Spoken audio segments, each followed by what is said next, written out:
আপনার কেন মনে হলো যে এত কিছু রেখে আপনাকে বোতল মারবে, জুতা মারতে পারতো?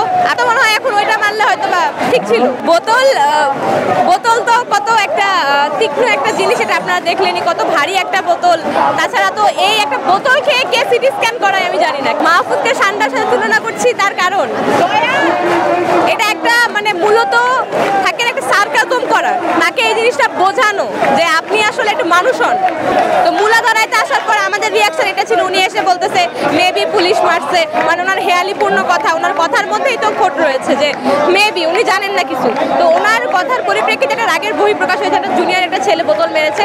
তো অ্যাটাক করার হলে আপনাকে বোতল কেন মারবে? আপনাকে তো বোম মারবে, আপনাকে তো বোতল মারবে না, আরো অনেক মানে যেগুলো মারার আর কি, দূর থেকে যেগুলো মারলে ক্ষতি হবে সেগুলো মারার কথা।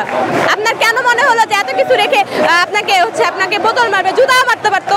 আপনার যে আমাদের টিচারদের প্রতি যে ধরনের আপনার বিহেভ, আমার তো মনে হয় এখন ওইটা মারলে হয়তো বা ঠিক ছিল। তিতুমির কলেজ থেকে শুরু করে রাজশাহী বিশ্ববিদ্যালয় সকলে আমাদের জন্য মানববন্ধন করছে। বিভিন্ন দায়িত্বশীল পদে থাকা বা গুরুত্বপূর্ণ ব্যক্তিবর্গরা তারাও আমাদেরকে আমাদের পক্ষে কথা বলছে যে আমাদের দাবিগুলো মেনে নেওয়া হোক। তাহলে ইন্টারিম সরকারের এত কিসের সমস্যা, এত কিসের ইগো? যদি ইগো সামনে আসে, ইগোর কারণে কিন্তু পুরো একটা ফ্যাসিস্ট সরকার কিন্তু ধ্বংস হয়ে গেছে। রেমিটেন্স যোদ্ধাদের ঢাকায় বিশেষ ছাড়ে রেডি ফ্ল্যাট দিচ্ছে শতভাগ বিশ্বস্ত ও নির্ভরযোগ্য প্রতিষ্ঠান প্রবাসীর সিটি।